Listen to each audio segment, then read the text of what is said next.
So, first of all, I think psychedelic medicines are a giant piece to the puzzle of healing humanity. Most pharmaceutical companies, I would imagine, they're not trying to make a cure. They're trying to sell you something. They want you to be a customer for life, and so that's the fundamental problem. We have a system of incentives that's oftentimes detrimental to our overall health and well-being, and you see it, and it's pervasive throughout our culture in a variety of ways.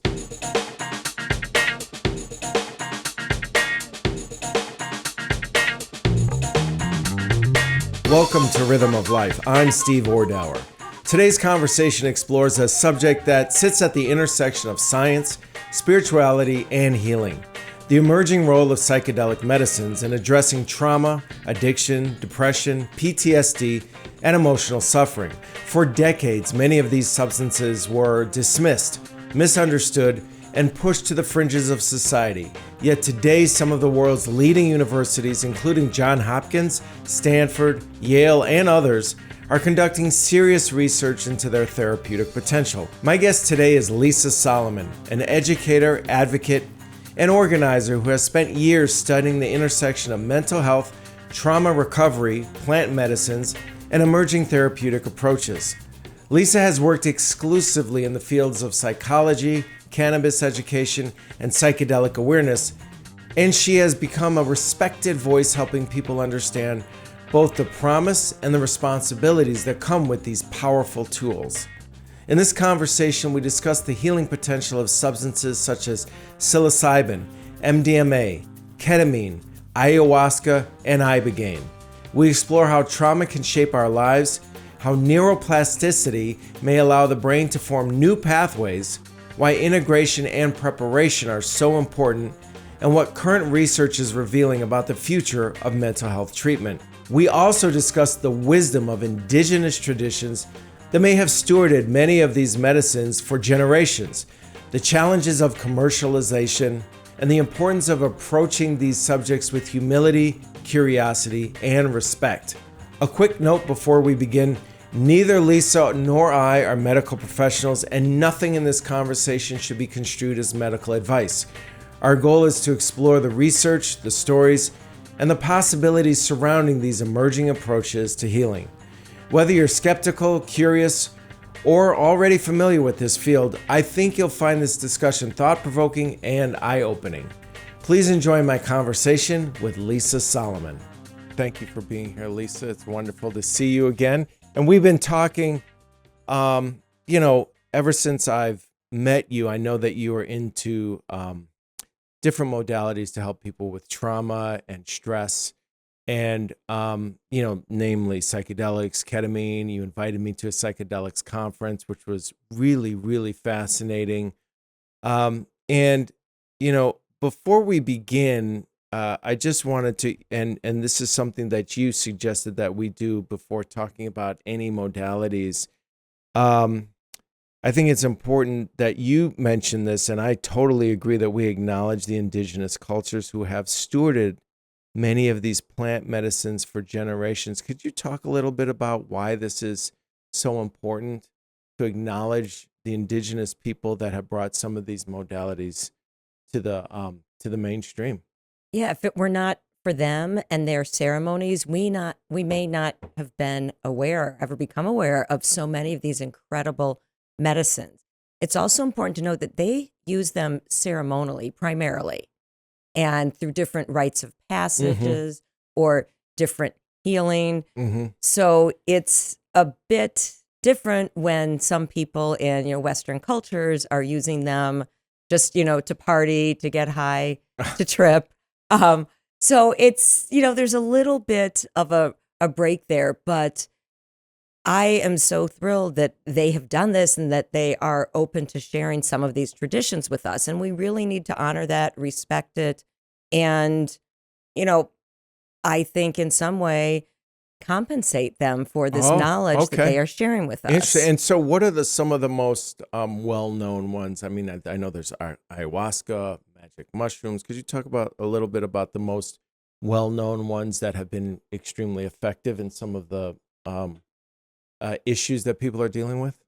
Well, ayahuasca has been tremendously helpful Mm, with helping people heal from mm, all sorts of different things. One of the things it is used a lot for is healing from trauma. mm. And these are sacred plants. And I do want to make sure to mention that some of these plants are not that abundant. So Oh, when you have a lot of people saying, oh, yeah, I want to go on an ayahuasca retreat. I heard someone went and they had just this really cool like trip. And I want to go have that, this big spiritual opening. It's not that there's an endless supply of these medicines. mm. And that goes out to a lot of the different ones, including ibogaine, which has been in the Mm. news a lot. And I know you wanted to talk about that Sure, today. absolutely. Is that a what is that? Is that a plant? Is that from a plant? Is that a peptide? What how do you classify ibogaine? Okay, so ibogaine is an alkaloid found in the iboga plant. It's thought that there are probably about 40 alkaloids in the plant, but ibogaine is the one that is used here in these ceremonies. It can be extracted, Mm, and it is found primarily in Gabon, in Africa, some okay. in Cameroon, and Okay. that is one that they're saying we have to be very careful to. It takes years to mature. Oh, I see. And what is an alkaloid? Oh, I am not a chemist, Oh, but okay. But this is the active substance in the plant that allows these treatments to help people, well, it's interesting when essentially. you say active substance because ibogaine is an alkaloid that has some chemical reactions within the body. Uh-huh. It breaks down into something called noribogaine. Oh. So ibogaine is more intense, Mm-hmm. and noribogaine is longer lasting and a little bit less intense. Mm. So medicinally, some people in the pharma industry now are actually producing noribogaine. And one of the things researchers and scientists are looking at is, do you achieve the same results in terms of a treatment Mm. if you're using noribogaine and not ibogaine? And And well, they're studying this and they are finding that the different substances can sort of bring out different effects. mm-hmm. And I do also want to mention some of the psychedelic medicines do have some physical risks. Most of them, it's very low. Like it's Mm-hmm. very difficult to, Mm-hmm. almost impossible, some say, to overdose on a lot of the psychedelic medicines. You Mm-hmm. may have a 3 or 4 day trip that can be a really rough ride, Right. but it's not going to stop your heart. It's Mhm. not going to stop you from breathing. But ibogaine is a big exception to that, in that there is a big cardiac risk with ibogaine. Oh, Big cardiac risk. interesting. So before anyone considers doing an ibogaine treatment, they really need to have a full cardiac assessment, and it goes beyond the heart. They need like their liver enzymes checked before doing an Mm. experience. Their electrolyte levels need to be checked. There Oh, are so many interesting. things that could go wrong with this. And I actually want to pause here and just Sure. do a little bit of a disclaimer. Sure, please. So, neither of us are medical professionals. Nothing we Absolutely. are saying here today is to be taken as medical advice or a suggestion to engage with any of these medicines. Absolutely. Thank And you. if someone does choose to do that, consult with a medical professional Yes. that has some awareness of what these medications can do, what the drug interactions are. There's risk of serotonin syndrome with some, Mhm. which is debated as to whether or Right. not that's a risk. But ibogaine and the cardiac risk is real. Yes. So again, not a doctor, but there's something called the QT interval. Okay. So when they're looking at your heart rate, and anyone with a cardiac condition is familiar with this, and every Okay. medical professional. So ibogaine can increase that interval, Right. albeit very, very slightly. It increases the risk of arrhythmia, which can Ah. lead to a fatal heart incident. Right. And there are reports of people having cardiac incidents during ibogaine ceremonies. And there are reports of a couple of deaths. Okay. Now, I don't know the specifics. It's possible with the deaths that people were on other substances, that possibly there were no medical professionals on hand that could deal with these things. So that's why if you're going to go anywhere to experience ibogaine, fully vet it, check it out. What type of medical professionals do they have on staff? Mhm. Even if you've been cleared medically, Oh, you can't anticipate things. right, right, right. We're all different. We metabolize substances at different rates. Sometimes you may go out and have one drink, and you feel completely fine. Another time, maybe you have one drink and you're feeling a little bit impaired. But there's But there's, with all of the cautions that you've just laid out, there's some real evidence that shows that ibogaine can really be incredibly powerfully helpful to people with post-traumatic stress, particularly people who have suffered trauma from being in combat. Is that correct? Yes, ibogaine can be incredibly helpful for that. And because I just saw a podcast episode on Joe Rogan with Rick Perry. Yes. Rick Perry, the former governor, I think, of Texas. Yes. Very conservative, for lack of a better phrase. Yes. And another gentleman with him, and who was also coming from that standpoint that they were not really open to this type of a thing. Just in general, they both did a 180 in terms of their perspective that this could really help. And now they're both advocating for ibogaine to be utilized by people who have been in combat. Could you talk a little bit about that? Yeah. So I want to thank our veterans and their advocacy groups for really pushing for the approval of these medicines. Mm-hmm. They've been on different healing retreats. There are groups that will take veterans out of the country to do ceremonies to help them through their PTSD. So yes, it was last June, I was at the big psychedelic science conference in Denver, and Rick Perry is standing up in front of thousands of people, jumping around, on the stage, the dais, and just championing ibogaine. And it's like, we need it for our veterans. We need it to help them heal. They've given so much to our country.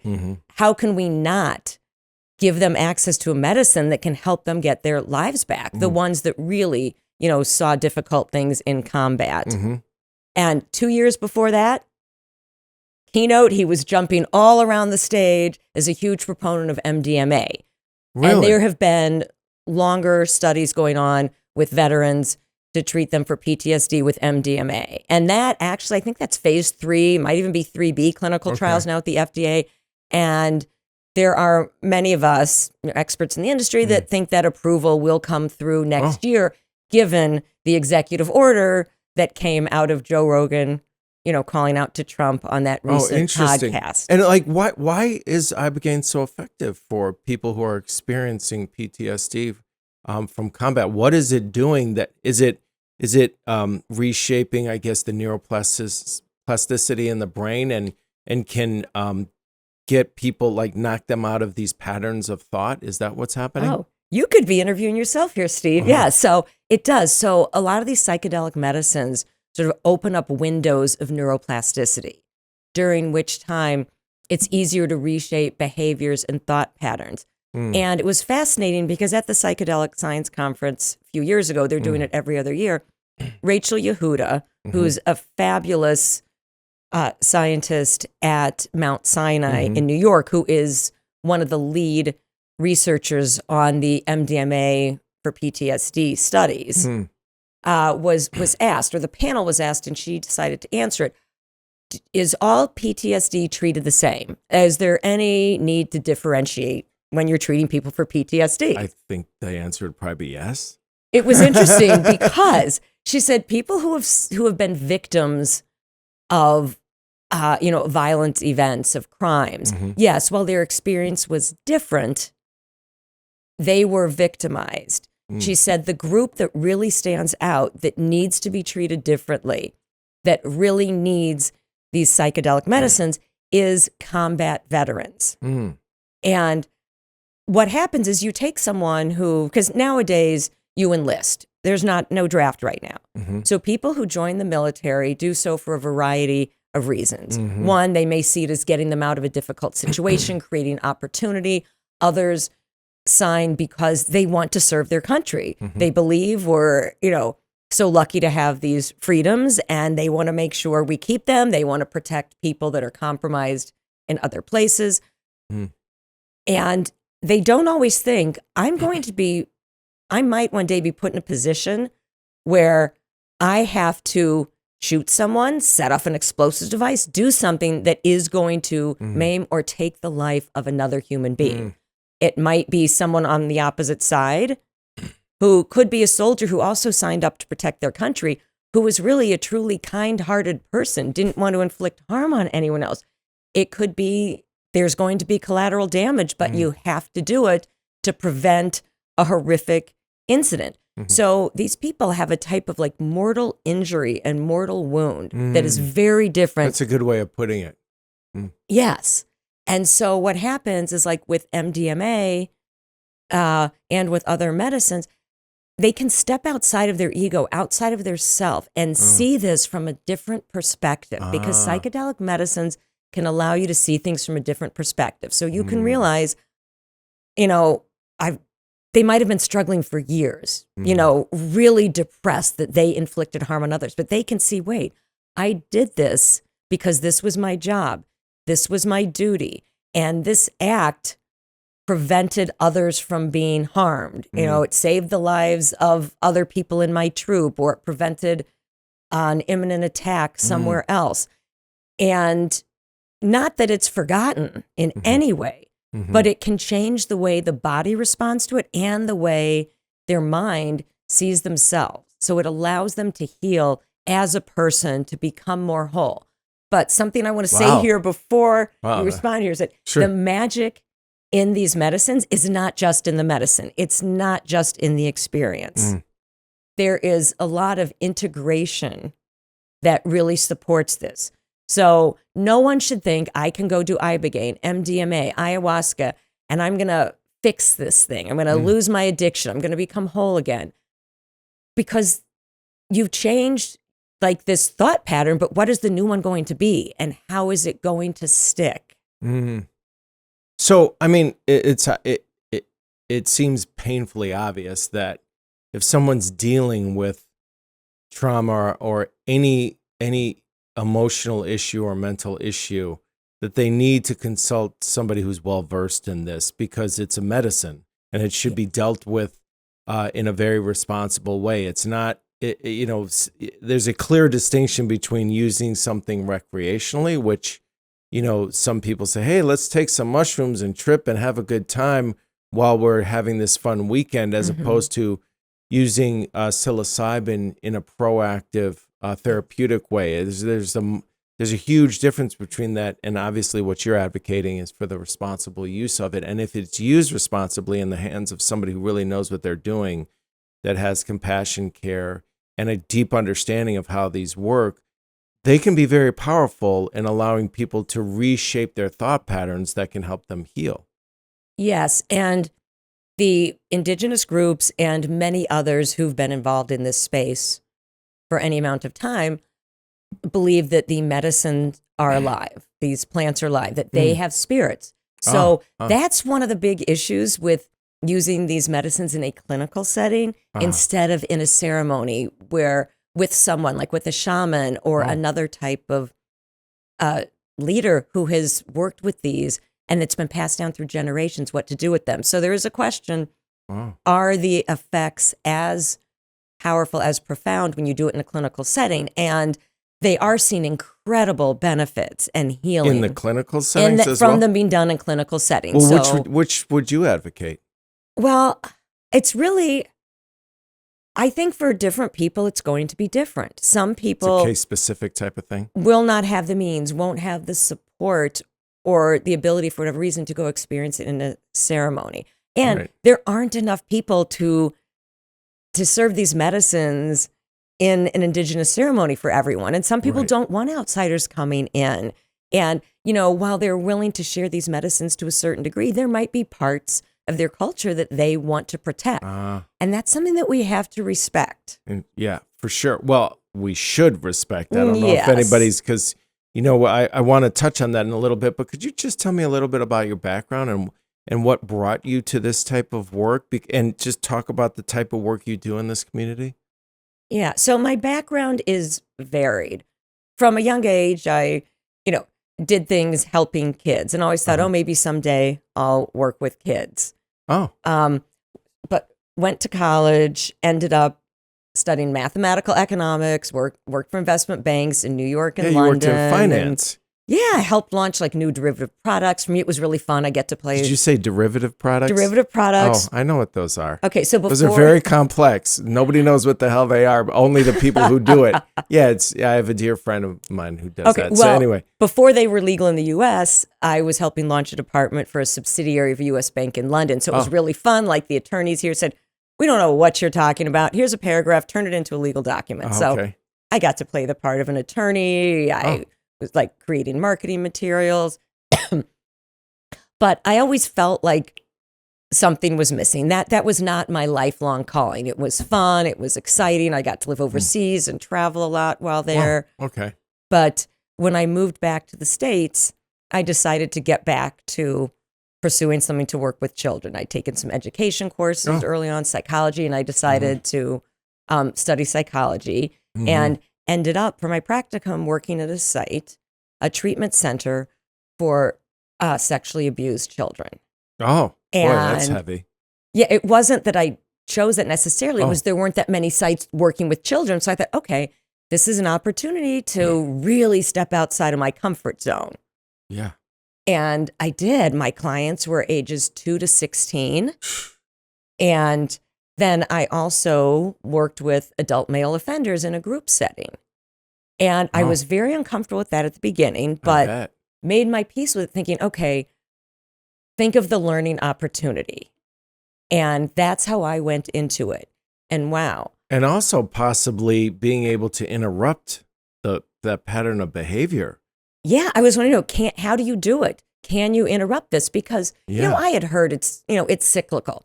Someone is victimized. Why do people that are victimized go on to victimize? How can that happen? Just untreated trauma most of the time, I would imagine. It is. And it has more to do with control than anything else. When you are a victim, especially in many of these cases, it was familial sexual abuse. When I say familial, I'm including step-parents, uncles, close family friends, people within an inner circle. And all of these people had suffered abuse when they were younger. So it was what I had, the textbook learning and classroom learning just hitting me smack in the face. And, basically at that point, people needed to stay in therapy forever. And we had a pedophile that was in the group who would come in and share his triggers. Like, well, how do we stop this? And then I was pregnant, which added some really interesting conversations to the group therapy. And then after having a child, I bet. So, as my growing belly becomes obvious. Yeah. So it was really interesting. I had to step away from it when I had kids, but I bet. I was just going to ask. Okay. Because that touches so close to home. It really does, but it also shaped how I parented and how I talked to my kids. But most people in the world are good people, but occasionally you come across someone who's not. And we talked about, if someone tells you have to keep a secret. Oh, wow. Especially if an adult tells you that. That usually means, no, you have to come tell mommy, because that kind of secret is usually a bad one. And if they tell you bad things will happen if you tell anyone, you really have to come tell mommy. Oh, yeah, for sure. And so if we could fast forward, what happened when you discovered some sort of psychedelic therapy or anything along those lines that could interrupt these patterns? What happened there? It was just like, wow, this is the answer to so many of the ills in our world, because basically everyone has suffered some type of trauma. Sure. Now, it's really a question of the degree and the amount. Yeah. But that just really excited me to think that, wait, we can break the cycle. What was your first brush with it? Do you remember? Oh, my first brush with psychedelics? Yeah, or either using it or learning about it, or something that really opened your eyes to it in the very beginning. Do you remember that situation? I'm trying to think. Like we had a conference or somebody told you? I'd been involved in cannabis education advocacy for a number of years. Oh, you have? Okay. I was. That was started in 2017. Oh, okay. Right when the state of Illinois opened up their list of qualifying conditions. So I was very involved with that. Oh, interesting. And a clinician I knew from that space. As a result of your experience working with people? No. Or is that something separate? That came somewhat randomly. I was working for one of the main newspapers here in Chicago, doing some special events and special projects for them. And people, know that I tend to do things more holistically, more plant-based when possible. So when they opened up this list of conditions, people started reaching out to me. Oh, how can cannabis help me with this? Or my grandparent or my child. I had no idea. Yeah, I smoked plenty of pot in college, but I mean, never thought of it other than like chilling and relaxing. Never really thought much about it. Oh. So with the name of the paper behind me, people took my calls. It opened doors. I have a curious mind. Wow. I started researching it, and cannabis has a lot of therapeutic parts of it, and qualities. That's the word I'm looking for. That can really help in a lot of ways. In a lot of ways, it can help with glaucoma. It can help with anxiety, and I mean, it can also do the opposite as well, depending on the person's chemistry and the type of strain and all that. Right? Oh yeah. When you talk about like the dichotomy, so cannabis has been shown in a lot of scientific research to kill certain types of cancer cells. Okay, if someone has cancer, you don't just go out and get a ton of concentrates, start taking a bunch, RSOs, whatever.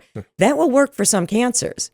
But on the flip side, certain types of cancer cells their growth is fueled by THC. Interesting. So you can find a lot of stuff online, on PubMed, real scientific trusted research. So if you're going to look things up online, make sure it comes from a good scientific source, because I finally gave up on trying to like correct the misstatements in these online groups where people would just say, go take THC. Like, wait, if you have a hormone-based cancer, THC may make it worse. Right. So there was just so much bad information out there. So that was a pathway for you to kind of led you toward the psychedelic world. How did that? So one of the doctors I knew from the cannabis space said, hey, I just came back from a conference out of the country and it was on cannabis, but they also talked about psychedelic medicines. No one's doing anything here in Chicago. Will you please do some events, do a conference here? So I was like, okay, I've been reading some, been diving into it a bit. I'm like, but this is the impetus, the reason for me to like take all this time to do a deep dive. Interesting. And like cannabis, the more I read, listened to podcasts, went to conferences myself, the more I realized, oh my gosh, there is so much science, so much real information out here that is not reaching the public, not reaching medical professionals who should know about this because it could help them provide better care to their patients. So now you're organizing events. What are some of the events that you organize? So I've done some panels, and I did a full day symposium, and that's what you came to part of, that was held at a law school here in Chicago. Yes. And I've had legislators speak, clinicians, some of them had major departments at hospital groups in the area, advanced practice nurses, mental health care providers, addiction specialists. So the education events that I do are based on fact and heavy anecdata. That's a term, just anecdotal evidence where there's really enough of it that we consider it data, because we don't have these huge sample sizes. But if you have, a couple dozen patients that had the same affliction and were all helped by the same medicine, you aren't going to say without a doubt, this will help with this. But you can say, I have seen many cases in which this has helped people, ameliorate the symptoms or clear this up. So it's sort of a mixed thing right now with psychedelics.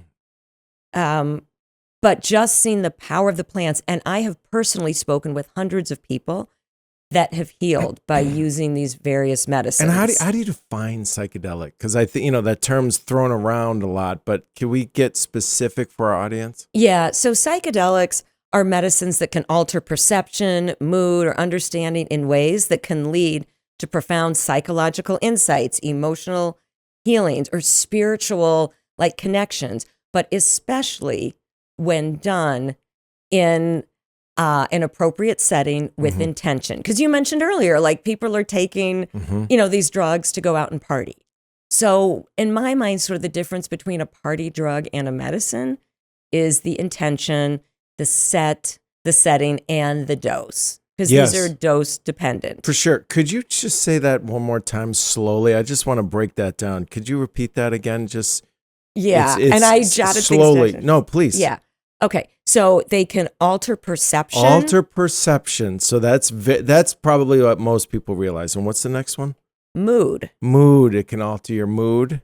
And understanding. And that's what we talk about, stepping outside and seeing something. So it's really interesting how, one of the things that's really interesting to me about the power of psychedelics is that specific thing, stepping outside and seeing things from a different perspective. It's almost as if you're aware of your own thought process. Like another term for that is metacognition, which actually expands your perspective tremendously whenever you can.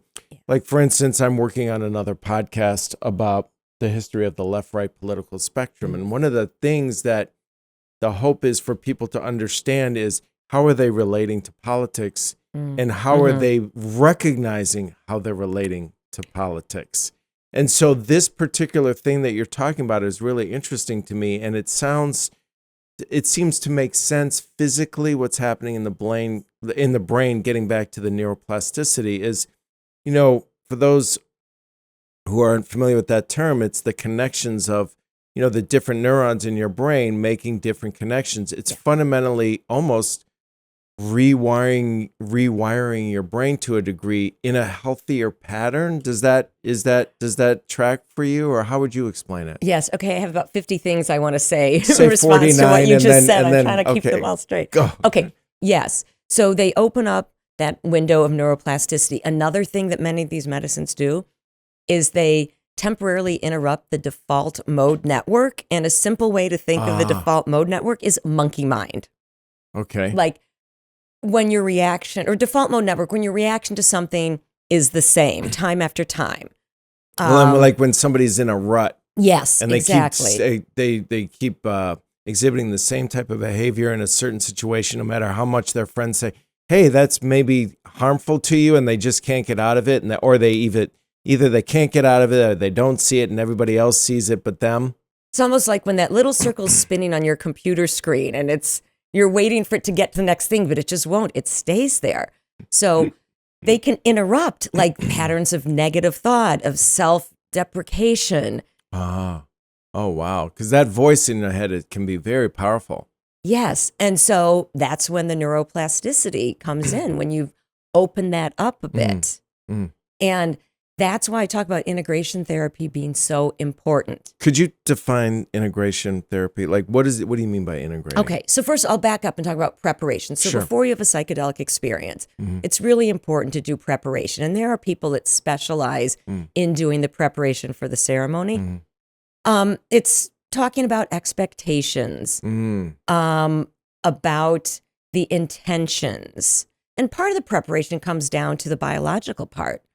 For certain medicines, it's advised that you wean off of certain prescription medications you're on, or maybe you're taking supplements. I don't want people to think every supplement you take is fine because it's plant-based to stay on when you're sitting with one of these medicines. They have different effects on your body. They have different interactions. Interesting. Okay. I mean, DMT is mixed in with ayahuasca. That's and part what is of DMT? Let me get this. I just don't want to assume. So I want to make sure I define it correctly. Sure. So it is a brew. It's from the chacruna leaf. So it's put in with ayahuasca because it helps it have the effects, the desired effects. Oh, and what? Okay, and is that a stimulant of some sort, or is that a psychedelic? You know what? That I'm not prepared to answer that. So let's edit this out here. Okay. Sure. So, but DMT enhances the ayahuasca experience to whatever degree. Is that a natural substance? Yes, DMT? it is. It is. Okay. Yes, it comes from the chacruna plant. It's from the leaf. So the leaves are brewed. So never assume that any herbal teas you're having regularly even are okay to consume up to the point. Oh.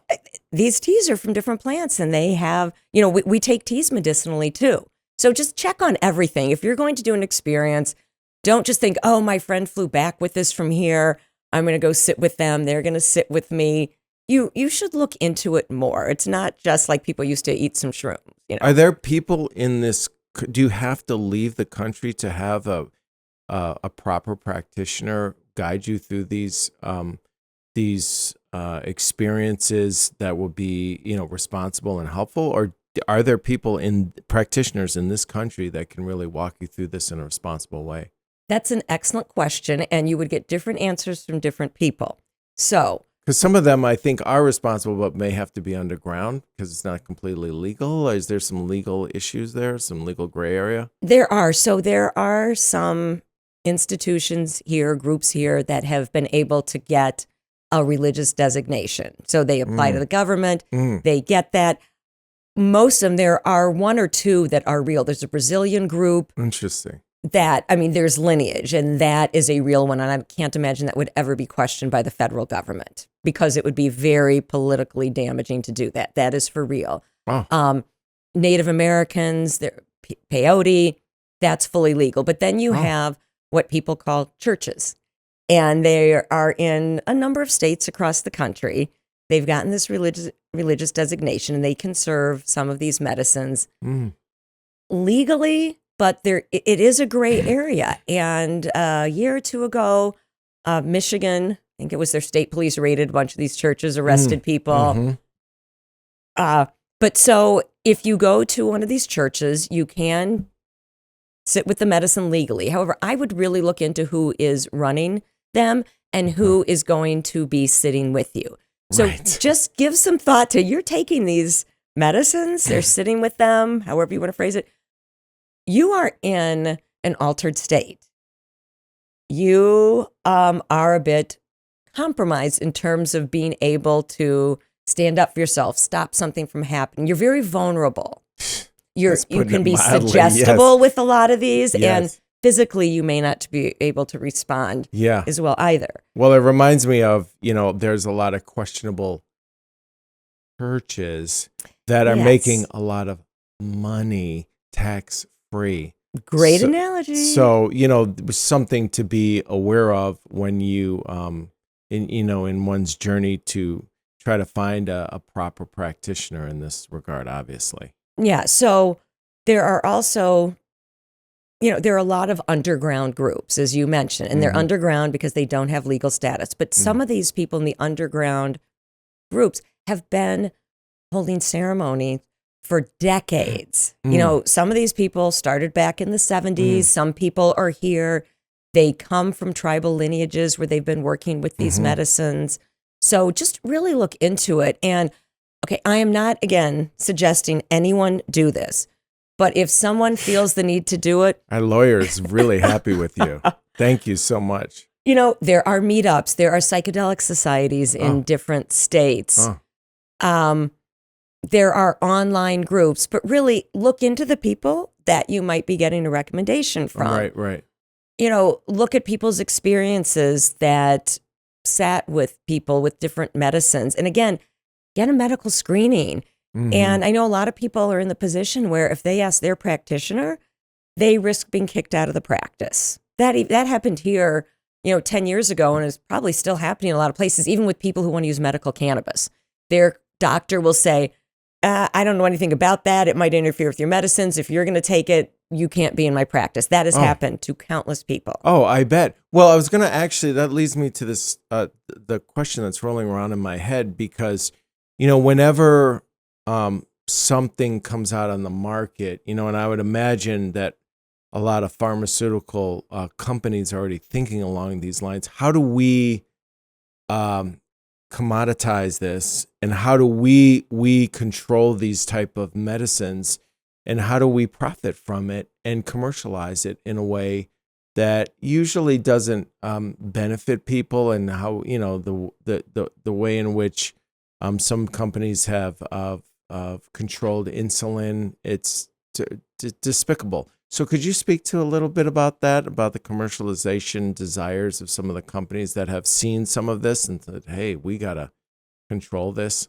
Yeah. So first of all, I think psychedelic medicines are a giant piece to the puzzle of healing humanity. Really? So, yes. Because of all the trauma people suffered, I think they're so important. I would just from a layman's perspective, that has crossed my mind, because when you have something that's so powerful that can alter thought patterns so quickly, it's it's really powerful. And there's incentive structures regarding the commercialization of a lot of things in our culture, particularly the media that we consume, the anxiousness that we feel. Hey, take this Xanax. It'll make you feel better temporarily. And then you get hooked, and then you're hooked on it for life. Like most pharmaceutical companies, I would imagine, they're not trying to make a cure. They're trying to sell you something. They want you to be a customer for life. And so that's the fundamental problem. We have a system of incentives that's oftentimes detrimental to our overall health and well-being. And you see it, and it's pervasive throughout our culture in a variety of ways. This is probably one of the most glaringly obvious ways in which we're all harmed to some degree by the pharmaceutical industry. And, I'm probably preaching to the choir that a lot of our healthcare system is rather upside down in terms of the perverse incentives. But if you could talk a little bit about that, that would be great. Yeah. And to take what you said one step further, take this medicine and it's going to create 3 side effects. We have medicines to treat every one of those side effects. They're going to create another one here. Here's a 7th or 8th medicine. Oh my God. Yes, totally. So instead of treating the symptoms, the psychedelic medicines in many cases can help fix the root cause. And so that's what you were saying. Is this really like a pharmaceutical model? So in my opinion, and I share this with many, is that we definitely need a pharmaceutical model for really all of these medicines, because the healing properties they have are just incredible. And I also believe that everyone should have the right to sit with these medicines in the native way they were intended. So, I mean, if I may interject, so I get what you're saying, that we need a pharmaceutical model for all of these medicines, but I would argue that we need to fundamentally shift and transform what that model is, because the pharmaceutical model, like, get the incentive structure about profit at all costs out of the picture, because if we continue that, then they will fundamentally bastardize it, which is their forte.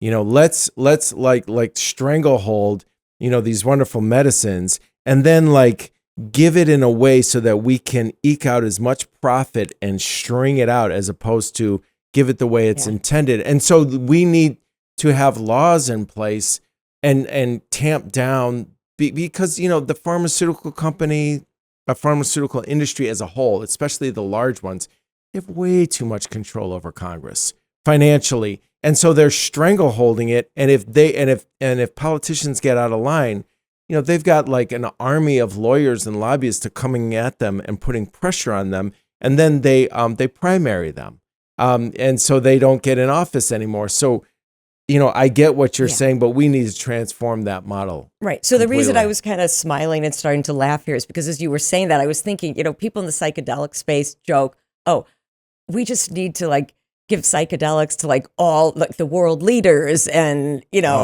people like pharmaceutical CEOs. And, that'll help fix the world. So there was actually something written recently on that. That would not surprise me.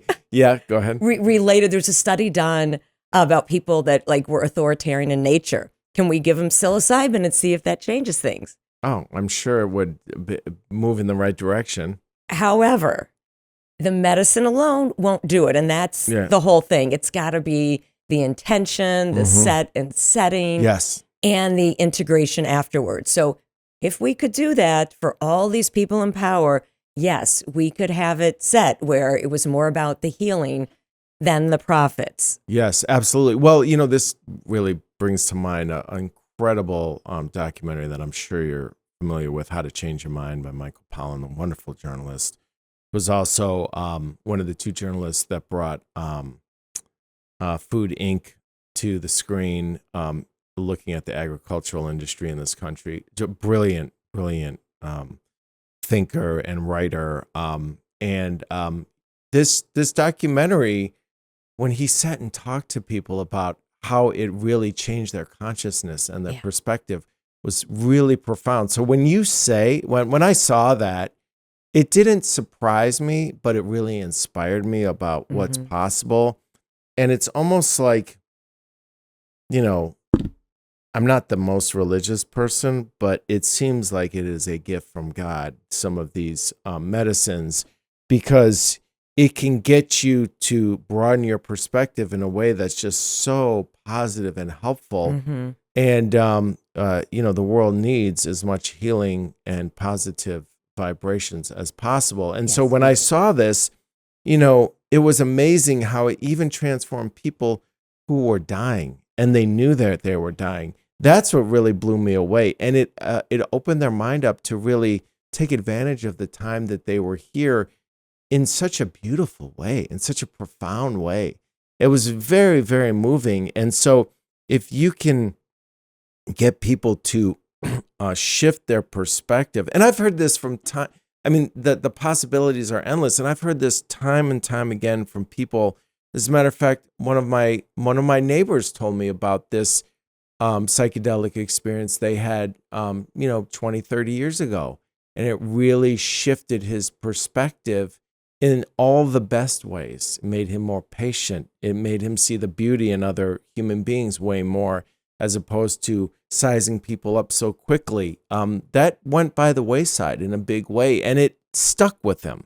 It's not like it was a temporary thing. It fundamentally shifted his perspective in a more harmonious way, in a more peaceful way.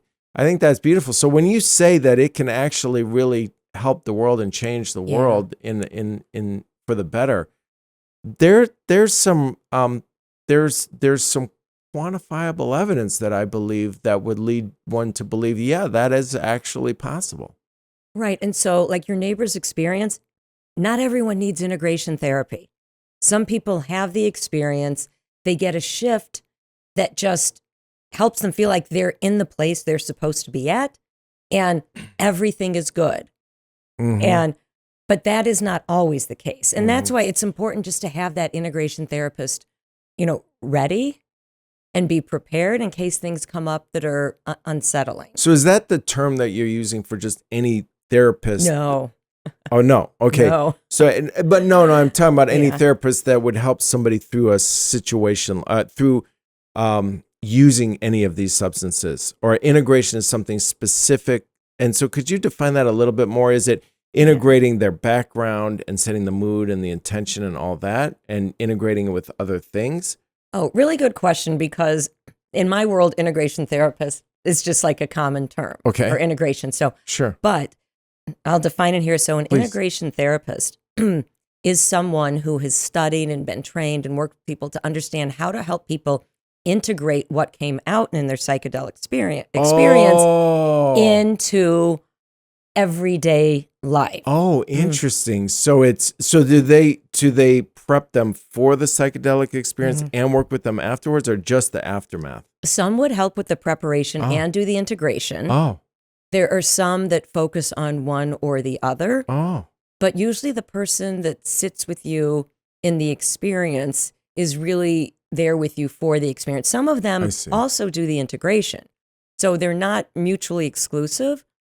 Wow, that's really fascinating. So the integration, please correct me if I'm wrong, but is that person that is there for dealing with all of the, I guess, the insights and the emotional effects of the experience, of the psychedelic experience, and trying to help the person navigate through it and empower them from the experience. Yeah. Would that be safe to say?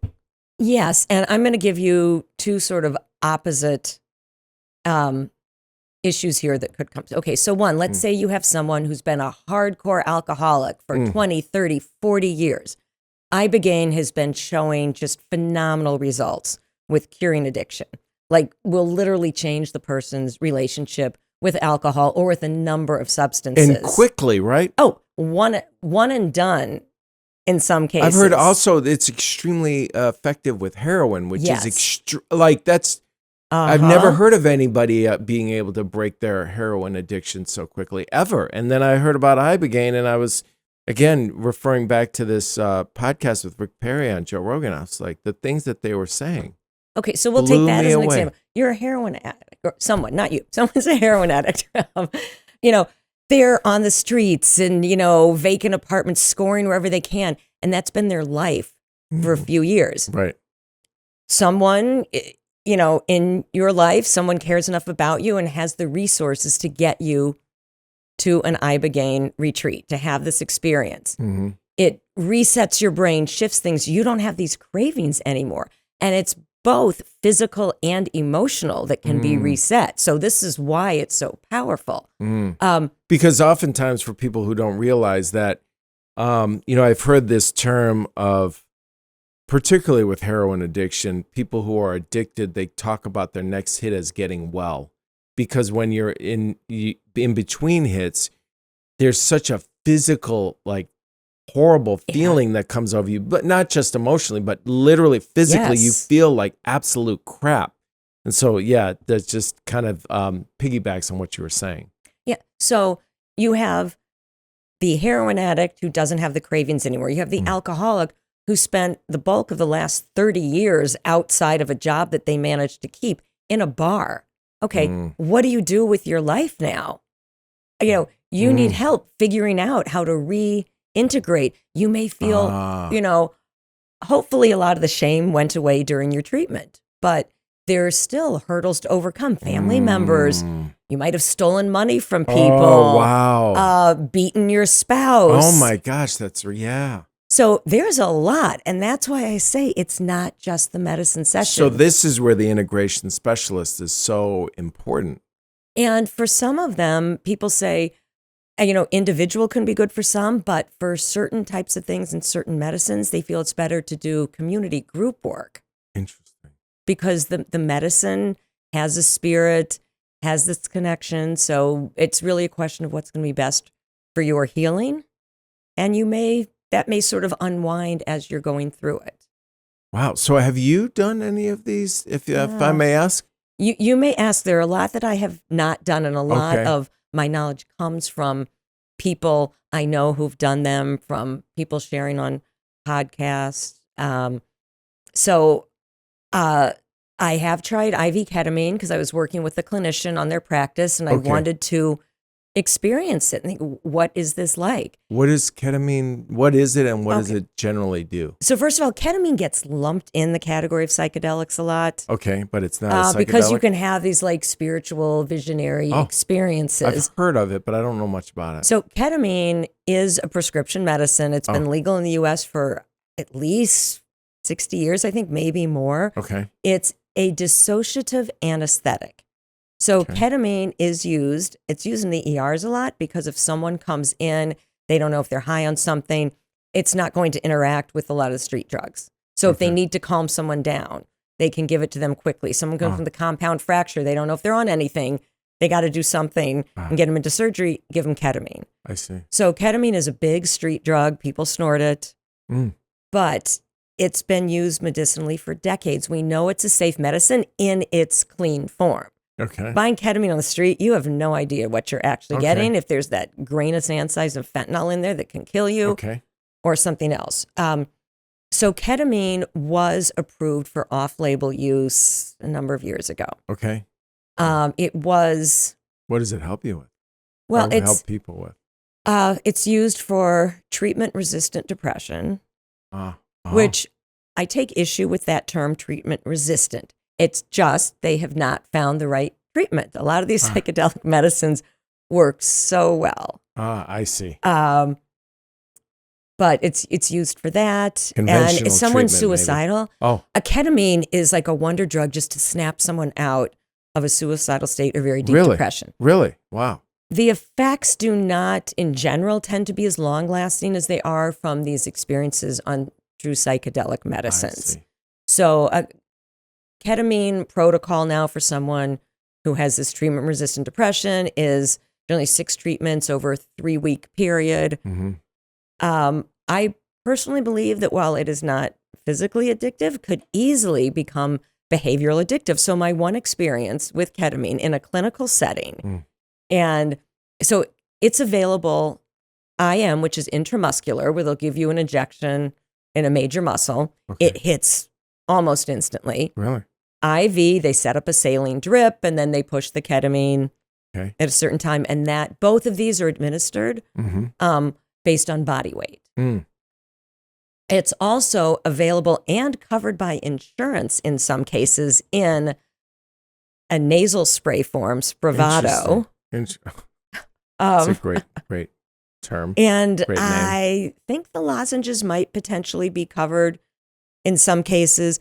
From everyone I know who's tried them in different means have said that the nasal spray and lozenges are not nearly as intense, but sometimes the nasal spray or lozenge is used at the start of a therapy session because it just takes the edge off, helps some of the walls come down so someone can speak more freely. When you're doing IV or IM ketamine, no one should be doing therapy with you while you're in that state. Oh. So what I'd heard from people who'd done it, which helped me feel comfortable doing it, in addition to spending hours at a conference that was focused primarily on ketamine, was people say, you just feel so happy. Some people said, I didn't know what it was like to feel love until I did ketamine. And That's a number heavy. of people said, yes, That's it is. And when you have someone who tells you they grew up in an abusive household, had been in a series of abusive relationships, they might be in their 30s or 40s. And for them to say, I never knew what it felt like to feel love till I did ketamine. I'm like, all right, there is something to this. So, it's I just want to get back to what you just said, the treatment resistant therapy. And I would imagine that's an industry term, Yes. a pharmaceutical term that excludes any real psychedelic treatment. It's like conventional treatment, Yes. resistant therapy is Yes. really what Therapy, they mean. medicine, whatever it is, just they have found nothing to help this person through all the, the legal U.S. psychopharmacology. It's like an analogy would be nothing can help you from that injury you have on your shoulder because you had that ski accident. Nothing. We can't do anything in the United States. But if you take a trip to Panama and get some stem cell injections, that could really help you that are not available in the U.S. My shoulder's completely back and I'm good.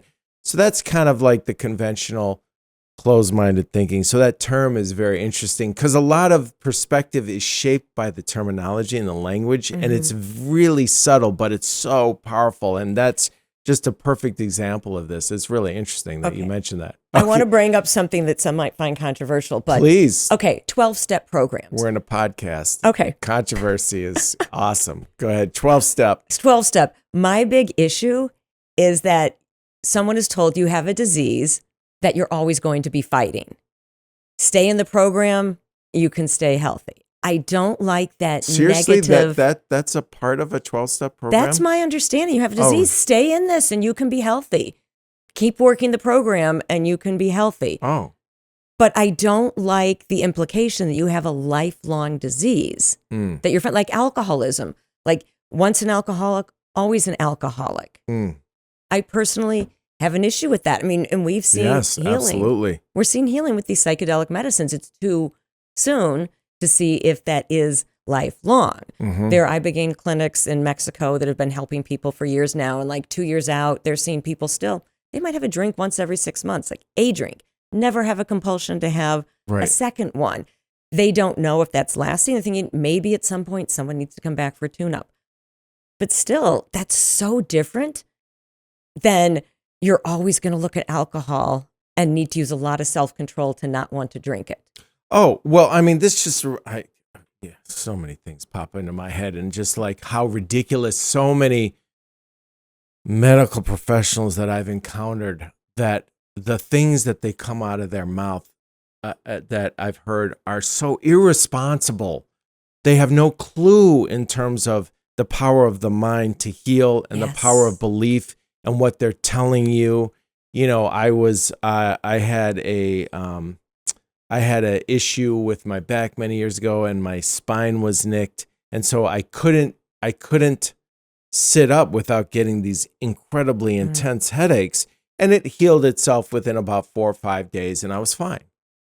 But when I was in the emergency room, somebody said, would you like something for your anxiety? I said, hell yeah. I mean, I was freaking out. And so they gave me Xanax. And then I realized, I looked up Xanax and I was taking it for 2 or 3 days. Holy crap, this is really addictive and was messing with my mind. And then I went cold turkey and it took me a good 48 hours. And boy, did I feel weird. And when I talked to this woman at the hospital about it afterwards, she said, I'm not going to imitate her accent because that would be politically incorrect, but she just came off so unbelievably ignorant. She said, well, you have a psychological problem. And I said, no, I don't have a psychological problem. I was injured by a doctor and they gave me some medicine irresponsibly that I should never have had. And luckily I looked up on the internet and I realized that it's really addictive and I pulled myself off of it. That's what happened. And she just looked at me like, well, you have a psychological problem. And I said, goodbye. I'm done talking to you. So there's this imposition of a lot of, what I'm saying is a lot of medical professionals are actually imposing their perspective on people. And it's destructive as hell. Right. Okay. It can be. In their defense, I will say they are just inundated with information and things that they are required to keep up with.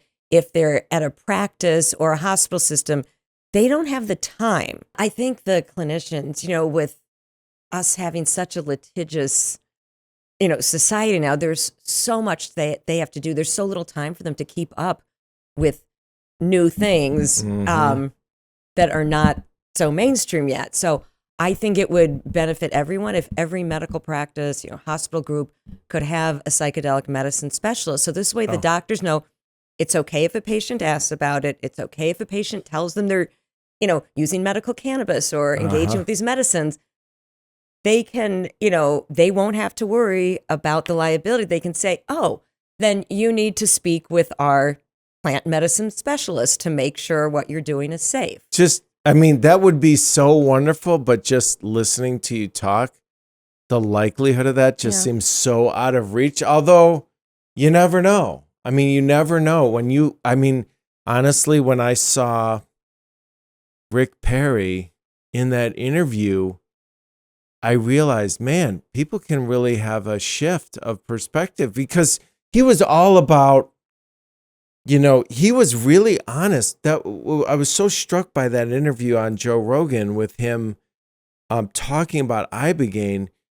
He was very straight up talking about, it was really all about tough on crime and hard on crime and this, that, and the other, and just didn't want to hear it at all. And if somebody like that was able to shift their perspective 180 degrees, I think anybody has the potential to shift. And, it's very easy to look at a system and say there's just no possibility here. But, it's amazing with work being done by people like you, just kind of slowly chipping away. You never know what can happen. So I was at a fundraiser this week where the head of the pain group at a major hospital system in Chicago was the keynote speaker, also on the faculty of a very prestigious medical school in the Chicago area. Gee, and I wonder which one. Anyway, go ahead. The pain department recently received an 8-figure gift. So, wow, I could use an 8-figure gift, but anyway. And there was no Q&A, but I wanted to ask, all right, are you going to be doing any research on ibogaine or psilocybin? Because ibogaine has been shown to interrupt chronic pain.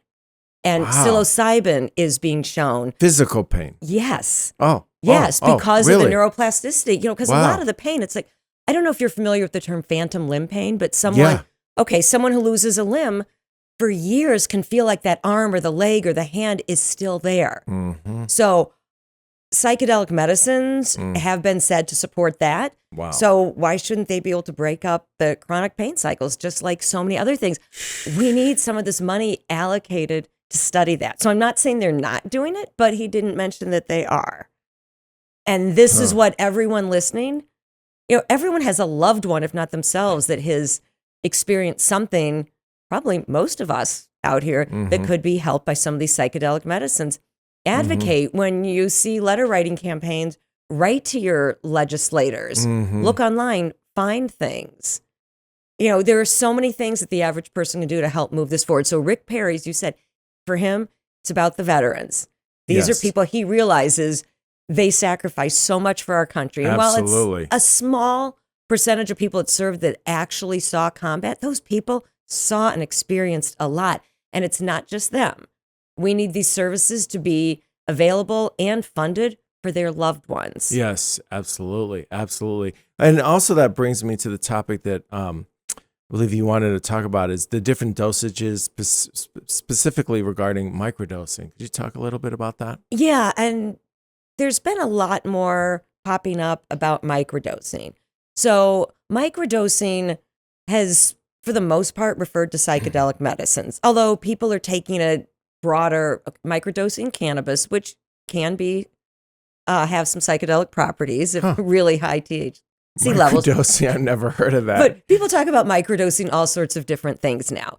But when you talk about microdosing psychedelics, what that means is you're taking different fractions are used, but about 1/20th of what a dose would be where you are having a real psychedelic experience. Okay. So it could be anywhere from 1/10 to 1/30th. And what's the point of that? Okay, so you talk about neuroplasticity. Okay. There are believed to be benefits for the brain. It could be helping with all sorts of different conditions. Oh. There Without having a true psychedelic experience? Right, just because of the brain benefits. Ah. So there are a lot of people. It's been in the mainstream news. If you haven't seen it, just Google microdosing psilocybin. Okay. And there are studies that say a huge percentage of adults in America are microdosing psilocybin. I don't know if it's as large as what the studies claim, Okay. but the fact that it's out there means it really is happening in a greater prevalence than what most people understand. But microdosing, I want to make it clear before you ask your next question, Sure, is that please. microdosing should not be done every day.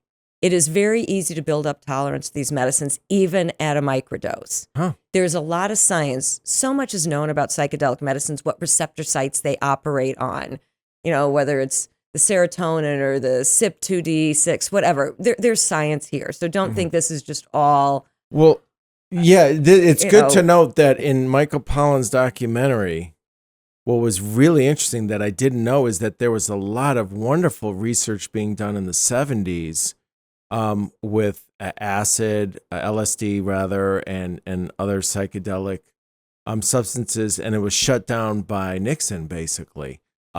Just cold. And didn't like the hippies and their take on Vietnam. Yeah, it didn't like their take on, questioning authority at all, and shut it down. And it was shut down until fairly recently, maybe like a decade ago or 2 decades. When did the research start ramping back up? Oh, ramping back up. Or I at would least say very recently. It started again. Don't quote me on this, so people look it up yourself. But about 20 some years ago. That's what I was thinking. I mean, of course, there's been stuff going on. So it was shut down for a good channel. 30 years or so, right? Yeah, but there were people still doing their own research, coming up with new molecules. Yes. But right now, since you mentioned that, there is research being done at top universities across the U.S. Johns Hopkins, Yale, NYU, University of Michigan. Stanford has done a lot. I'm leaving out a lot of universities, but if you just Google it, dozens of universities. Yeah, that's very inspiring. That's actually it's integrating into the mainstream atmosphere and of an arena of research. That's terrific. And something else you wanted to talk about here.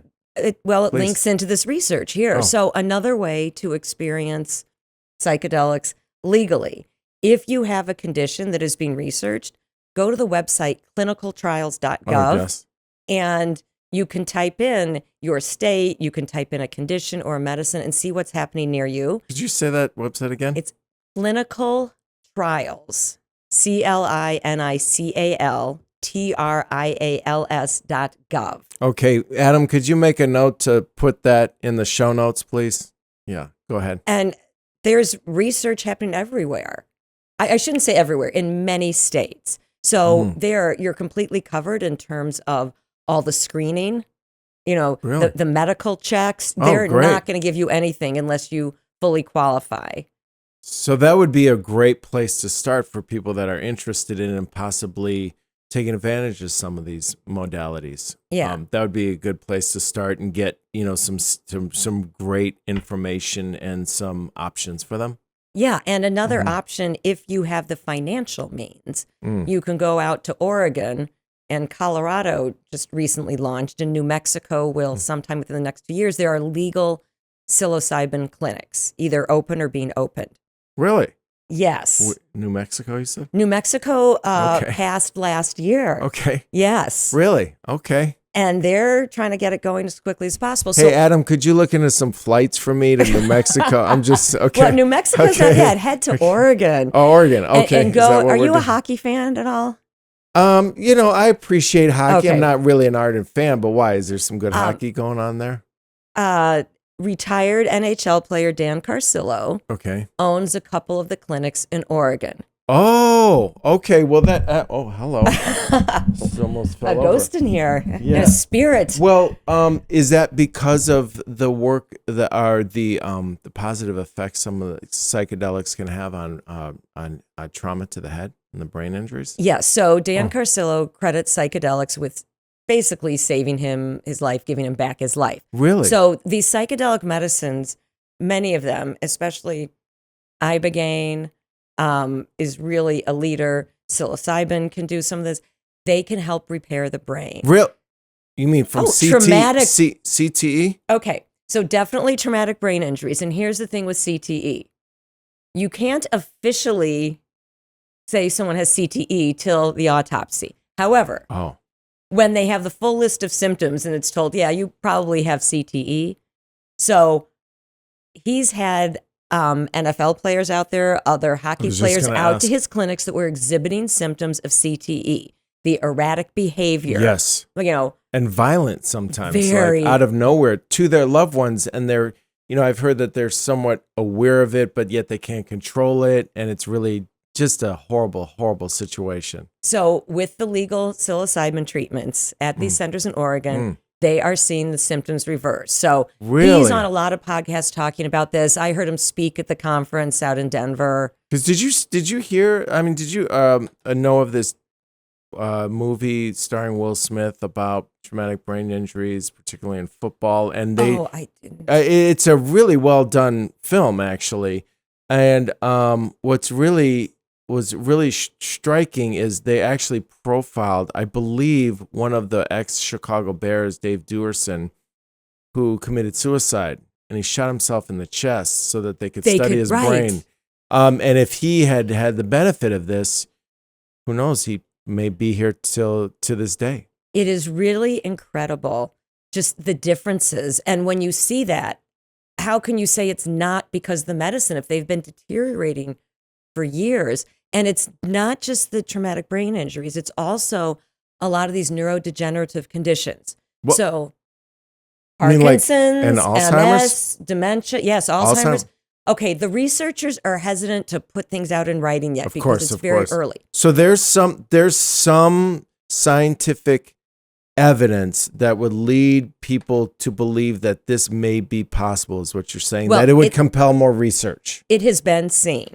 It has been documented. So when they are that the brain can be actually repaired to some degree, possibly there's some compelling evidence that would actually should inspire some more research. Is that basically what you're saying? Because this is incredible. I'm not sure what's showing on brain scans, but from symptoms. So when people are getting treatments for addiction or trauma, and all of a sudden the shaking, the tremors are, slowing down or stopping, or memory is improving. Really? So it's really, it's observational. And what they are saying is, we are seeing these things happening. We need funds allocated to studying this. We can't say that this, but there is someone who I've met who's been a leader in the ibogaine advocacy space for many, many years, who has Parkinson's. And I spent a couple of hours with him. I'm talking to him. I'm not seeing tremors. I'm not seeing shaking. And he's had some full dose ibogaine experiences, but he microdoses regularly. And he With what? credits that with ibogaine mixed with 2 cannabinoids. So cannabinoids are part of the cannabis plant. Sure. And he said that is what has reversed his symptoms. We don't know what it actually looks like on the brain. Incredible. But if you're getting to lead a regular life, you can hold a glass, you can walk. And I was just reading the report of someone whose Parkinson's was very disabling, and his wife just shared a whole write-up with a group. Someone in an online group I'm part of was asking about a new ibogaine treatment center out of the country. You know, it sounds too good to be true. Does anyone know about this? Has anyone been there? And she went through just the timeline of her husband's visit there. And she said the first 5 days he was in horrific pain. It was just terrible because he had to get off of his Parkinson's meds. And it was bad. It was really bad. But once he started on the ibogaine, and I don't know what the exact dosage protocol was, the pain, the muscle clenching was releasing. The tremors, all of that was subsiding. And by end of their 14-day treatment, his symptoms had completely gone. I don't know what the brain looks like, but a few days into it, he walked the local village. He hadn't been able to take a walk like that in a very long time. So I know not everything you read on the internet is true, but this was spoken from the heart. I do believe that this is true. And Where did you hear this again? It was in a group, a Facebook group about ibogaine that I've been in for a while. Oh, I see. There was a lot of dialogue back and forth between other people asking deeper questions. And the way this was answered, I believe that it was true. And then there's another podcast that's about people getting treatments at an ibogaine center out of the country. And what it is they have these apps. So that first one that you just mentioned is in the country? That was in Mexico. Oh, that was in Mexico. Yes. I'm sorry. Okay. And then another one, they have one of the heads of the ibogaine treatment center interviewing clinicians that come to experience it, have treatments, former professional athletes, and they do exit interviews for their podcast. And they also have some of the clinicians on, and just the stories that they tell. And you have these boxers, former footballers, and I say footballers because that's, soccer. Right. Some of them start crying. They just say, I can't, I'm so emotional about this. Like, I couldn't control myself, my impulses, my marriage. I was losing my kids. I felt like I needed to take my own life to spare those around me. Right. And, they're healed. So it's not that everyone is going to heal. Not everyone is going to have these incredible stories, but the majority of people having these experiences do have a life-changing outcome. But again, a lot of preparation, a lot of physical clearance, full medical staffs standing by, cardiologists on call. So even if they get the clearance for the cardiac risk, something can happen. So that website that you mentioned earlier is a good starting point for people to see, okay, well, what type of medicine might be best for me, and who's where can I go to get that? Is that safe to say? Well, this was specific to an ibogaine group, but if you look online, and a lot of these groups are on Facebook. Excuse me. And people share very openly. I mean, granted, there are some people on there that I would like to kick out of the groups because they just, they make rude comments. But yeah, so you can find communities online. There are a lot of people. But what was that website that you mentioned before? No, clinicaltrials.gov. Yes. Yeah, clinicaltrials.gov is where you can find it legally available and find, in Chicago, there are trials being done at University of Chicago, UIC Rush. Oh, I see. Northwestern. I mean, these are reputable institutions.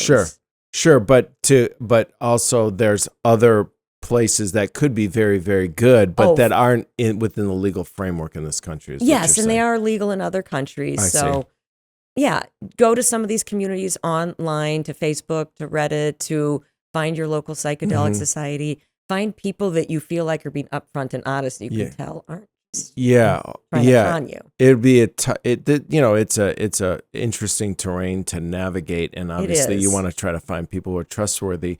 But just getting back to Parkinson's, I also want to touch on Alzheimer's. So has there been any evidence that you've seen, any even empirical evidence that psychedelic therapy can help with Alzheimer's? So for Alzheimer's and dementia, they're saying early stage. And with MS, it might be more earlier stage too. Uh-huh. And it's probably because people who have, very advanced stages of the disease do not qualify for these treatments. Oh, So why I'm not? not saying that it won't help, but if you're going to, for an ibogaine or ayahuasca or psilocybin treatment for trauma, if you have very advanced Alzheimer's, you aren't going to qualify for that study. Why not? They don't know where your mind is going to be when you're doing the medicine. Oh, I see. Which is another thing. People that have psychotic disorders are disqualified from participating in trials or sitting with these medicines in most cases. I'm just wondering, and those are really, I think, seem logical, cautionary type of a thought process. That seems like that would be a responsible thing to do. However, if somebody is withering away due to their Alzheimer's, and their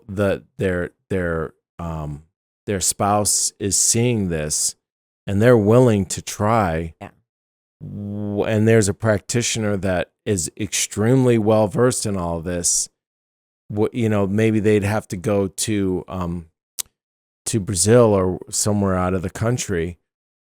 Why not? If you can even get that person on a plane. It may entail chartering a private jet because they're so advanced. I am a big believer in right to try, and it's my understanding that the executive order signed the end of April is also opening up right to try for a lot of these medicines, in addition to the push to speed the approval. Interesting. Right to try. So that comes into play when some, I guess a traditional mode of thinking would say, you can't even try this because you're too far gone or you're disqualified for a variety of reasons. But if the person and the person's family around them wants to give it a shot, they can. That's a big deal. It is. But then you get to the issue of, how do I secure safe medicine? And like you were saying, someone who has advanced Alzheimer's, what state is their liver in from all the pharmaceuticals they've been on for years? Are their electrolytes balanced? What about their heart from all these medicines? Because the risk. But there is a pharmaceutical company. It's the one, or I should say, it's the 2.0 of the company that did the $1.2 billion exit with AbbVie last year. So you have major pharmaceutical companies in the psychedelic space now. I bet. So AbbVie paid $1.2 billion for a psilocybin-based molecule for the treatment of depression last year. Okay. It was finalized. So this new company spun off. Can I say the name? Sure, please. Because a lot of people will love to hear the name. It's Gilgamesh 2.0 is the new company. Isn't that from like Harry Potter or something like that? It's from something like that. It has roots in interesting ways. But so Gilgamesh 2.0, they're just in phase 1 right now. But what they're doing is they are, what is the word? They are manipulating the ibogaine molecule to remove the cardiac risk. And leave in all the healing benefits. So that sounds actually positive. Yes. So that's what's happening. So that's a great company. There's another one with psilocybin for postpartum depression that actually received, I think they just received breakthrough therapy status by the FDA. Maria Shriver did a huge segment on them on the Today Show last summer. What? Yeah, this is That's out pretty there. Mainstream. Yes. Today Show, yeah. Wow. Fabulous company.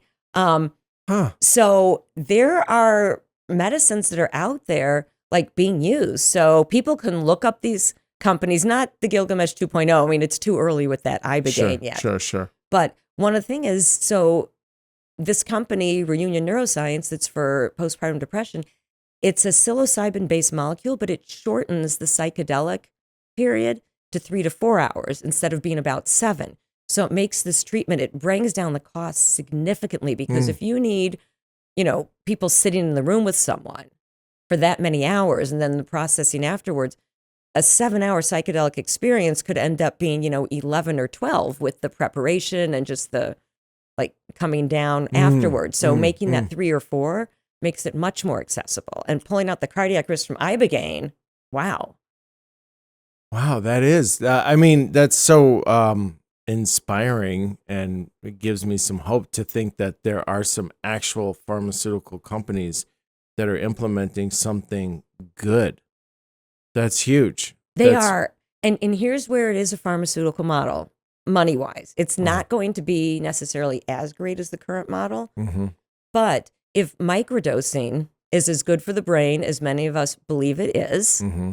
there was a recent study came out squashing the psilocybin microdosing benefit myth, but many of us who have microdosed psilocybin completely disagree with the findings of the study. Oh, There is a pharma model because if you're going to microdose every other day for a month, then take a couple weeks off and then do it again for another month, so you're not building up a tolerance, that is potentially lifelong. I will tell you they're investigating if long-term use of psilocybin can affect that QT interval, the resting part of the heart rate, like that ibogaine does.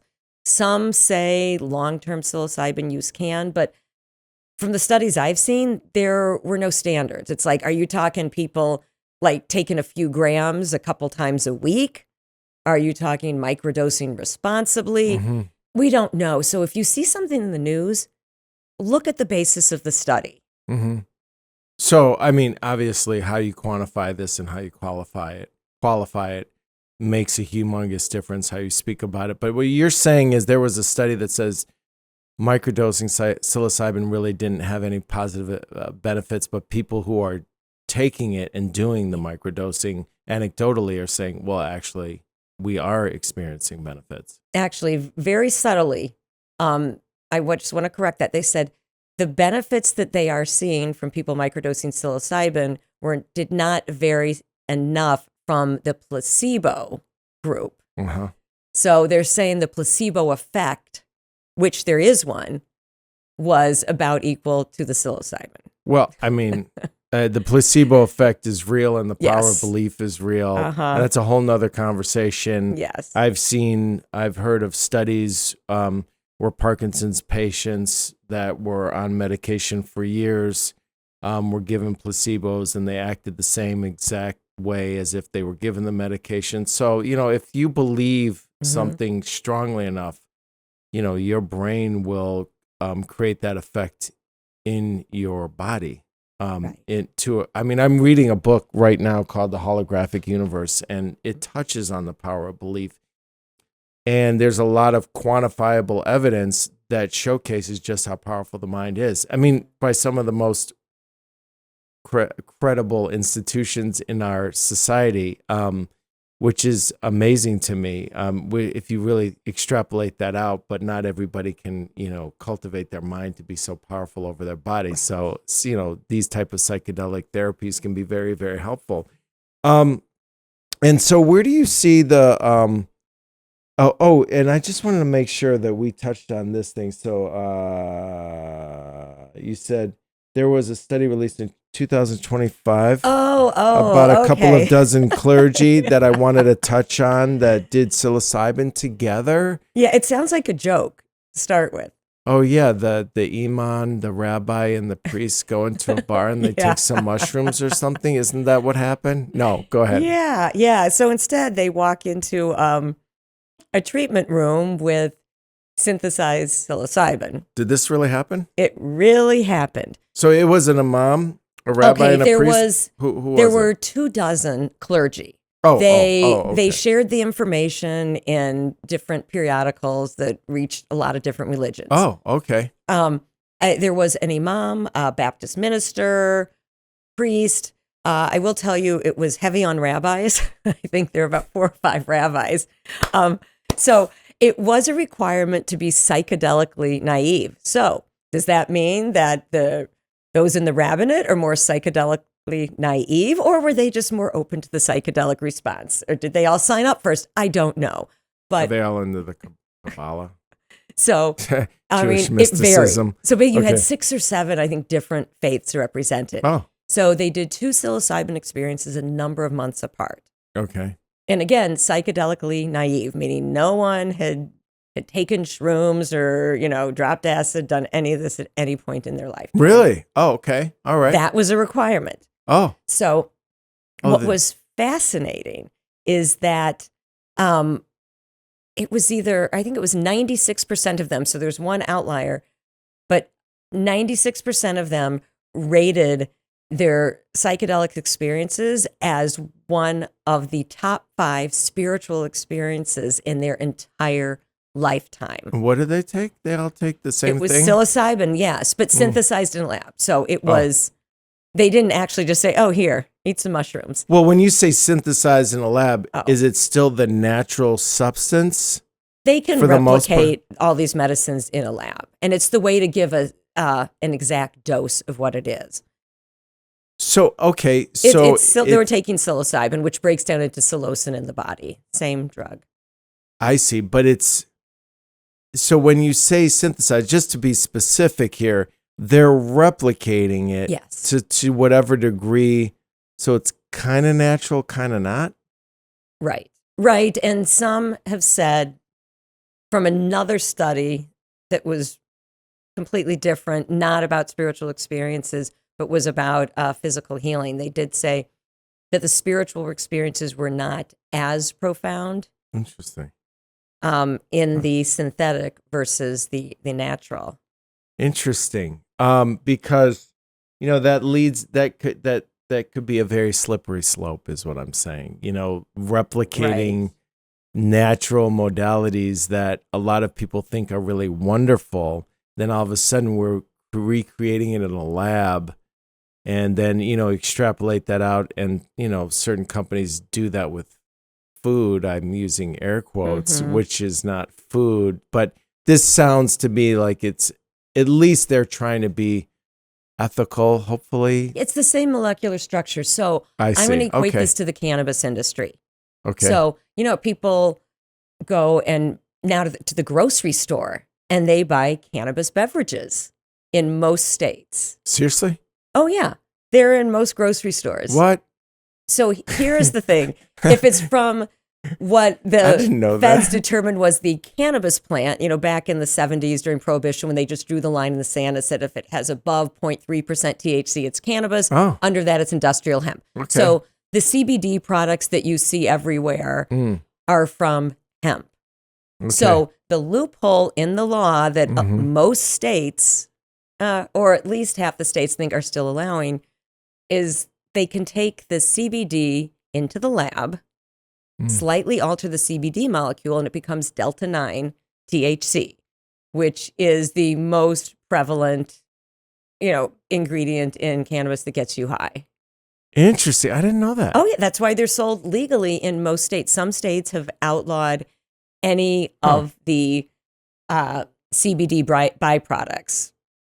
So, interesting. I did not know that. Yeah. And what's really a sad thing is like the state of Illinois. They have now closed that loophole saying no tinctures, gummies, chocolates, or anything with this CBD in them will be allowed to be sold outside of a dispensary come November, except for beverages. So the THC beverages, there are billboards up all over the city saying, come get your THC beverages here. Now I've seen an example of THC beverage at a place where alcohol is sold. Yeah, where a bar. They put them in the alcohol area. Right. Okay. And you're right, they're at bars, they're at restaurants, and those have been legalized in Illinois. It's state dependent. Yeah, of course. Those are staying legal, but they're taking away the medicinal. That's amazing. Items. Mm-hmm. That's amazing. Well, is there anything else that we should touch on here that we haven't touched on so far? Because there's a lot. I mean, we've talked about ayahuasca, different mushrooms, ketamine. We've talked about, depression, CTE. I mean, we've covered a lot of ground, and this has been really, really incredibly informative. Is there anything else that... Oh, there's so much else, but something that's important as some states are starting to decriminalize these medicines, people have less fear of buying them, being caught with them. But a lot of these things, if you're in a clinical trial, you are getting the medicine from a lab, everything's been tested. You're buying something on the street, that someone made in their garage or their own chem lab. You don't know what's in it. Be Right. very careful. Yes. Fentanyl is found in too many street drugs. And I can't remember the name, but there's a newer substance that is deadlier than fentanyl that they're now finding in drugs on the street. Really? So Wow. for yourself, your kids, let them know these things are dangerous. You can get fentanyl test strips, but that's not going to test for this newer, even more dangerous drug that, kids, they go to the festivals. So many kids are medicated. They're on SSRIs, they're on benzos, there are drug interactions. They're, buying Molly, X, whatever it is. There can be drug interactions. So have a conversation with your kids if they are at that age. You don't need to accuse them of doing anything. It can be a good friend. Hey, I know so many people on it. You probably have friends that are on these medications. They need to understand there are risks. Look up online what some of those risks are. There are websites you can find, like there's Zendo Project is one of them. That's from MAPS.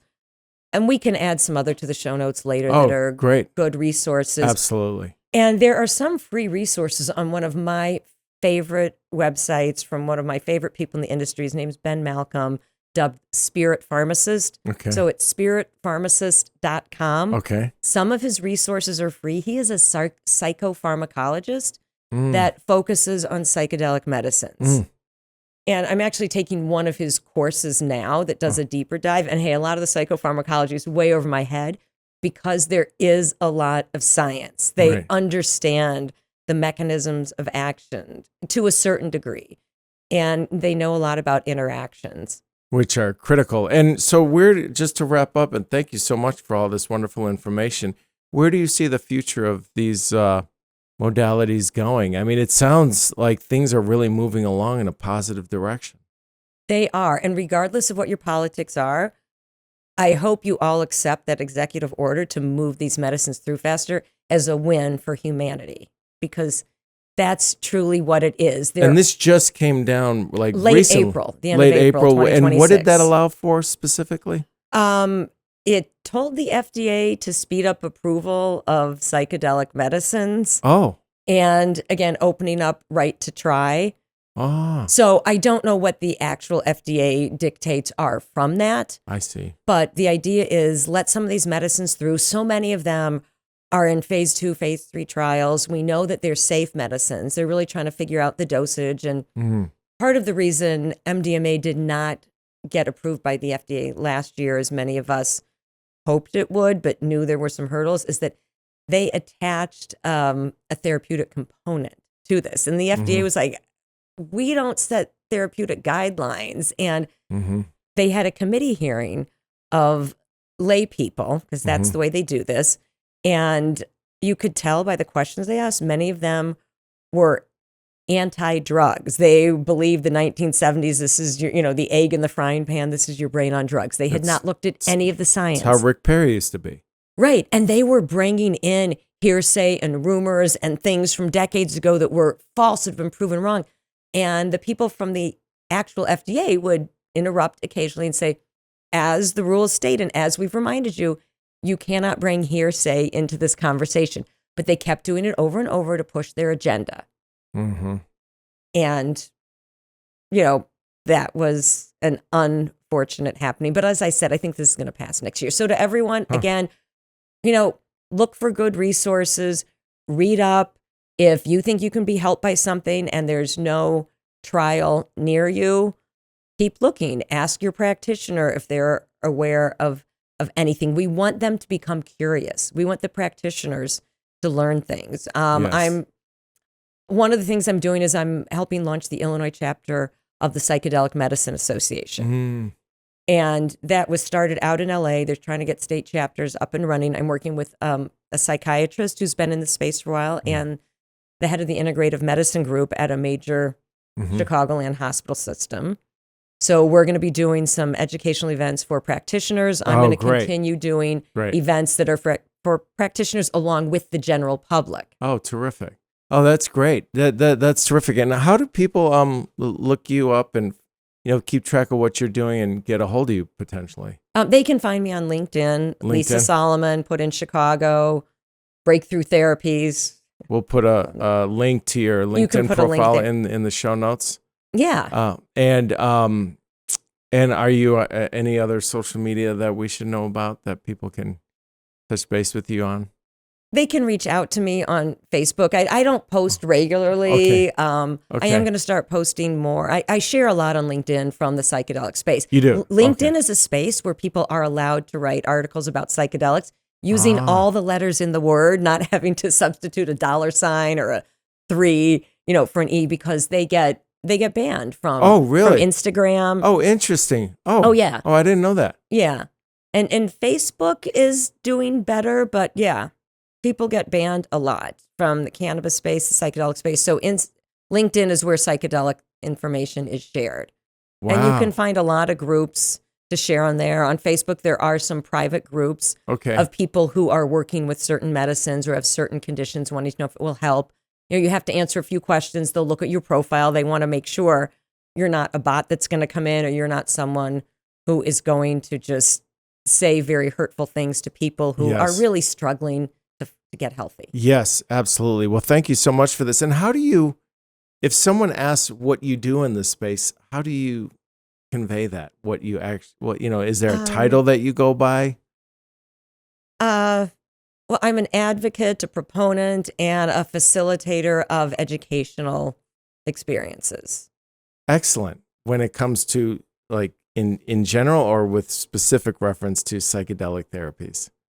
Oh, well, really focusing on psychedelic medicines and therapies. But I'm a connector by heart, which is interesting because psilocybin fungi, they're, the largest connected bodies in the world. They're all connected underground. And that's where some people say there's a consciousness that brings it all together. Yes. And, I meet people, I hear their stories. I like to connect them with people that, where I think it's for mutual benefit, or someone would want to help someone else. That's just my nature. Maybe that's why I love psilocybin so much. Yeah, maybe. And what was the wonderful documentary that was done, The Magic of Fungi? Fantastic Fungi. Fantastic Fungi. And who's the gentleman who was the subject of that? Okay, so Paul Stamets was the main person featured in that. So like the father of mushrooms. Excellent film.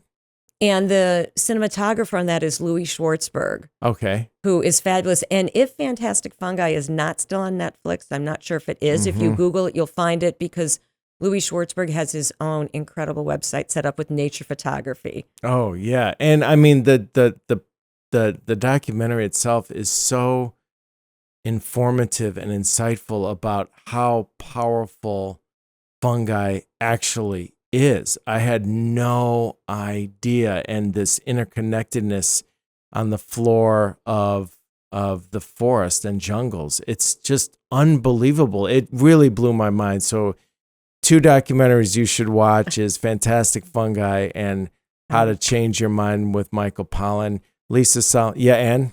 And I want to add something else that's very important. Please. Just about any gas station you walk into, or head shop or CBD shop you walk into, has mushroom products. Say magic mushrooms, all sorts of different fancy names. Technically, those should not be psilocybin. There's a loophole in the law which makes Amanita muscaria mushrooms, the ones you see all over in cartoons, the red ones with the white dots, that allows them to be legal because they're not specifically illegal. It is a different substance. If they are not dried properly, they can be very toxic to the liver. And also, a number of those products have been tested by a number of different groups. And they sometimes contain GABA, benzos, SSRIs, Tylenol. They contain a whole host of different things. They may or may not even contain this type of mushroom. Some have psilocybin in them. So it's buyer beware when you're buying online or in a head shop. Okay. And, some of these companies, you can go to their websites. They may have things that look trusted. They may have, certificates that show that they test their products. So just be careful. Yeah, absolutely. That's a wonderful note of caution. And this has been extremely informative. Lisa Solomon, thank you so much for being on Rhythm of Life. It was really, really great to have you. Steve, it was great to be here. Thanks so much for having me. You got it.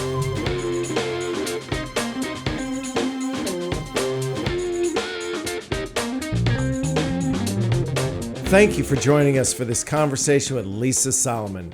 Whether you're hearing about psychedelic therapies for the first time or you've been following the research for years, I hope this discussion has encouraged you to approach these topics with both curiosity and discernment.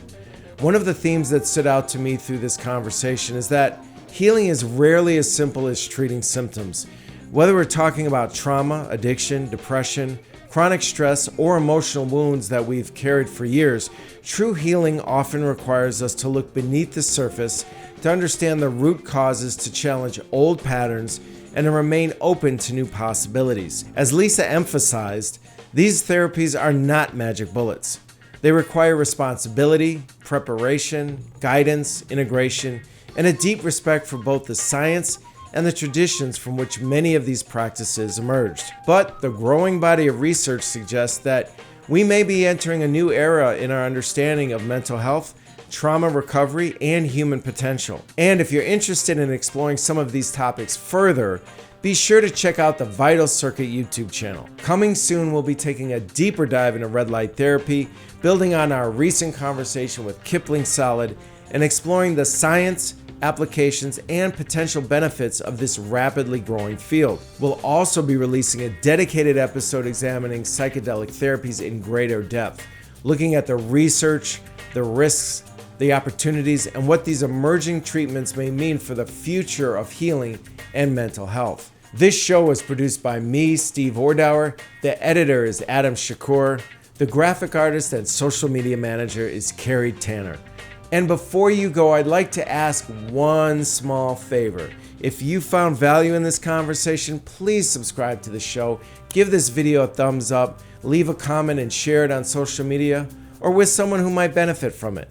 Those simple actions help more than you might realize. They help us grow, reach new audiences, and continue producing thoughtful conversations about health, healing, personal growth, and the human experience. Your support means a great deal to us, and we're truly grateful that you're part of this community. Until next time, keep asking questions, keep seeking understanding, and keep moving toward greater health, greater awareness, and a more meaningful life. Thanks so much for joining us. I'm Steve Ordower. This has been a Rhythm and Light production.